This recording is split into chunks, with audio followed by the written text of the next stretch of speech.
Hello everyone, a very good morning to all of you. आज हम इस video में देखेंगे working of an eye and power of accommodation.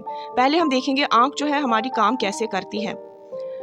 देखिए जी, जब हम किसी डार्क रूम में जाते हैं जहाँ पर कोई लाइट नहीं होती है, we are not able to see anything around us. तो ऐसा क्यों है? ऐसा इसीलिए है, जब किसी ऑब्जेक्ट पर लाइट पड़ती है, चाहे वो डे लाइट हो, चाहे किसी रूम की आर्टिफिशियल सोर्स कोई ट्यूब लाइट हो, जब कोई भी लाइट किसी ऑब्जेक्ट पर पड़ती है, आफ्टर रिफ्लेक्शन और रिफ्लेक्ट होने के बाद हमारी आंखों में जाती है, तब हमें सब कुछ दिखता है। तो जब कोई भी लाइट, चाहे वो आर्टिफिशियल सोर्स हो चाहे डे लाइट हो, किसी भी ऑब्जेक्ट पर पड़ती है तो वो बाउंस बैक होकर हमारी आंखों में जाती है।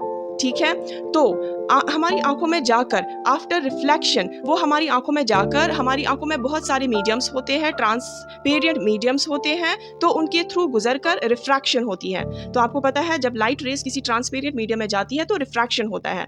तो यहाँ पर जो रिफ्रैक्शन होता है, सबसे ज्यादा रिफ्रैक्शन कॉर्निया में होता है। ठीक है, कॉर्निया में मैक्सिमम रिफ्रैक्शन होता है। तो उसके बाद कॉर्निया में जाकर वो एक्वस ह्यूमर में जाती है। एक्वस ह्यूमर लेंस और कॉर्निया के बीच वाला फ्लूइड है, वहां पर भी रिफ्रैक्शन होती है। फिर लेंस में जाती है, हमारी कन्वेक्स लेंस में जाती है, वहां पर भी रिफ्रैक्शन होता है। और विट्रस ह्यूमर में जाती है, जो लेंस और रेटिना के बीच में होता है, तब जाकर जो लाइट रेज है वो कन्वर्ज होती है रेटिना पर। तो मैक्सिमम रिफ्रैक्शन कहां पर होता है? कॉर्निया में। उसके बाद होता है हमारी कन्वेक्स लेंस में।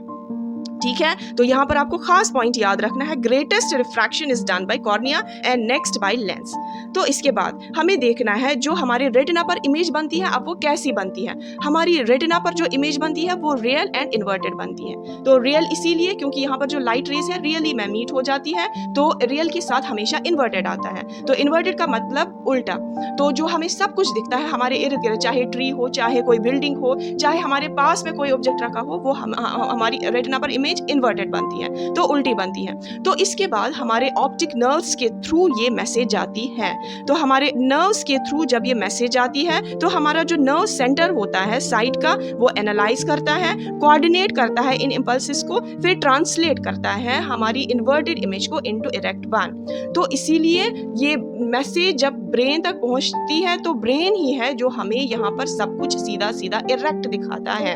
इरेक्ट का मतलब हुआ सीधा दिखना। तो हमारी रेटिना पर जो इमेज बनती है इन्वर्टेड इमेज बनती है, उल्टी इमेज बनती है। मगर जो हमारे ब्रेन तक जब मैसेज आती है, तो ब्रेन कमांड देता है, नहीं जी ये इमेज उल्टी नहीं है, ये सीधी है। तो इसका मतलब ब्रेन इज रेस्पॉन्सिबल। ठीक है, जो हमें दिखाता है ये सब कुछ सीधा सीधा, राइट। ये हुआ वर्किंग। वर्किंग के बाद आता है पावर ऑफ एकोमोडेशन।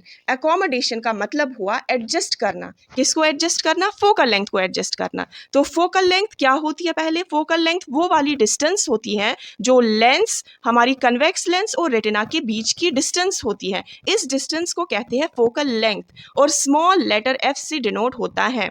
अब ये जो फोकल लेंथ होती है ये चेंज होती रहती है, ये खुद ब खुद एडजस्ट होती रहती है हमारी आंखों में। ठीक है, कैमरा की जो फोकल लेंथ होती है वो हमें चेंज करानी पड़ती है। नो डाउट दोनों का मैकेनिज्म लगभग सेम ही है, मगर वहां पर फोकल लेंथ हमें नॉब घुमाने से चेंज करनी पड़ती है, मगर हमारी आंखों की लेंस का जो फोकल लेंथ है, मैकेनिज्म है, वो खुद ब खुद हो जाता है। तो यहाँ पर दो केसेस बनते हैं। एक तो जब हम किसी दूर ऑब्जेक्ट की ओर देखते हैं, इन्फिनिटी की ओर देखते हैं, तब फोकल लेंथ कैसी हो जाती है, और जब हम सेकेंड केस, जब हम किसी पास ऑब्जेक्ट की ओर देखते हैं, तब फोकल लेंथ कैसी हो जाती है, ये हमें देखना है। तो यहाँ पर दो केसेस बनते हैं। केस नंबर 1, तो जब हम किसी डिस्टेंट ऑब्जेक्ट की ओर देखते हैं, इन्फिनिटी की ओर देखते हैं, तो आपको यहाँ पर याद रखना है इन्फिनिटी से आती है पैरेलल रेज। ठीक है, जब पैरेलल रेज आई तो हमारी आंखों में वो गई, तो हमारी आंखों में लेंस पर जाती है, लेंस के बाद वो कन्वर्ज होती है रेटिना पर। अब इस केस में जब हम किसी इन्फिनिटी ऑब्जेक्ट की ओर देखते हैं, हमारे जो सीलेरी मसल्स होते हैं वो रिलैक्स होते हैं, राइट।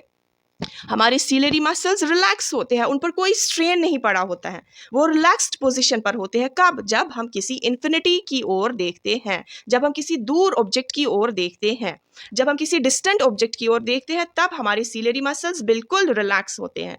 तो रिलैक्स होने की वजह से हमारी जो लेंस है वो थिन होती है, वो पतली होती है। तो पतली होने की वजह से हमारी जो फोकल लेंथ है वो इंक्रीज हो जाती है। तीन चीजें हैं, सीलेरी मसल्स, लेंस का कर्वेचर, फोकल लेंथ, और उसके बाद कन्वर्जिंग पावर भी। जब हम किसी दूर ऑब्जेक्ट की ओर देखते हैं हमारे सिलियरी मसल्स बिल्कुल रिलैक्स होते हैं और हमारा जो कन्वेक्स लेंस है वो थिन हो जाता है, उसका कर्वेचर कम हो जाता है। कर्वेचर कम होने की वजह से हमारी फोकल लेंथ इंक्रीज हो जाती है, ठीक है, और हमारा कन्वर्जिंग पावर कम हो जाता है। ठीक है, ये केस नंबर फर्स्ट है। अब दूसरा केस यहाँ पर बनता है जब हम किसी नियर बाई ऑब्जेक्ट की ओर देखते हैं। जब हम किसी पास रखे ऑब्जेक्ट की ओर देखते हैं वहां से जो रेज आती है वो डाइवर्जिंग रेज आती है, ठीक है।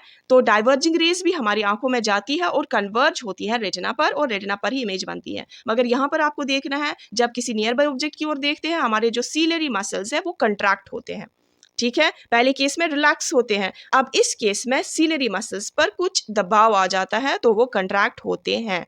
दबाव होने की वजह से, कंट्रैक्ट होने की वजह से या स्ट्रेच होने की वजह से हमारी जो लेंस है वो थिक हो जाती है, इसका जो कर्वेचर है वो बढ़ जाता है, ठीक है। तो कर्वेचर बढ़ने की वजह से या थिकनेस होने की वजह से हमारी जो फोकल लेंथ है वो डिक्रीज हो जाती है। तो डिक्रीज जब फोकल लेंथ हो गई तो खुद ब खुद कन्वर्जिंग पावर बढ़ जाता है, राइट। तो यहाँ पर ये दो केसेस बनते हैं। इसके बाद आपको इसी टॉपिक में देखना है रेंज ऑफ विजन, ठीक है। रेंज ऑफ विजन का मतलब कहाँ से कहाँ तक एक नॉर्मल आई देख सकती है। तो अगर हम देखेंगे एक नॉर्मल आई कहाँ तक देख सकती है, वो इन्फिनिटी तक देख सकती है, तो इसको कहते हैं फार पॉइंट ऑफ एन आई। तो एक नॉर्मल आई का फार पॉइंट इन्फिनिटी है, मतलब दूर तक देख सकती है, कहीं पर भी दूर तक देख सकती है, इन्फिनिटी तक देख सकती है, इसको कहते हैं फार पॉइंट। तो नियर पॉइंट हमारी आंखों का 25 सेंटीमीटर है। नियर पॉइंट मतलब नज़दीक से नज़दीक, मिनिमम डिस्टेंस जहां तक हम क्लियरली देख सकते हैं वो है 25 सेंटीमीटर। तो इसको कहते हैं नियर पॉइंट ऑफ एन आई, या दूसरा नाम इसका है least distant of distinct vision, least distance of distinct vision. तो नियर पॉइंट कहो या least distance of distinct vision कहो, ये एक ही है। तो इसको क्या, इसका है नियर पॉइंट हमारी आंखों का है 25 सेंटीमीटर, फार पॉइंट है इन्फिनिटी, ठीक है। तो रेंज पर इस पैरा में ये भी लिखा है हम अपनी फोकल लेंथ को बियॉन्ड लिमिट डिक्रीज नहीं कर सकते हैं। आपने देखा इन दो केसेस में जो फोकल लेंथ है वो चेंज हो जाती है। पहले केस में, इन्फिनिटी वाले केस में, यहाँ की फोकल लेंथ इंक्रीज हो जाती है, और सेकंड केस में जब नियर बाय ऑब्जेक्ट की ओर देखते हैं तो फोकल लेंथ डिक्रीज हो जाती है। तो फोकल लेंथ को बियॉन्ड लिमिट हम डिक्रीज नहीं कर सकते हैं। तो आप भी देख सकते हैं जब आपका कोई रीडिंग मटेरियल, आपकी जो कॉपी या बुक है या कोई प्रिंटेड पेज है, अगर आप उसको पढ़ने की कोशिश करेंगे 25 सेंटीमीटर से आगे रखकर, मतलब बहुत पास रखकर अपनी आंखों के, तो आपकी आंखों पर स्ट्रेन आ जाता है। तो ऐसा क्यों है?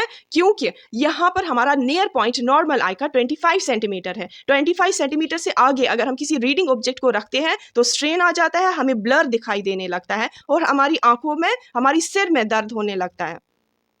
तो ये इसीलिए है क्योंकि नियर पॉइंट हमारी आंखों का है 25 सेंटीमीटर। तो इसीलिए हमें कंफर्टेबल रीडिंग के लिए हमें अपना रीडिंग मटेरियल 25 सेंटीमीटर पर ही रखना चाहिए, कंफर्टेबल रीडिंग के लिए।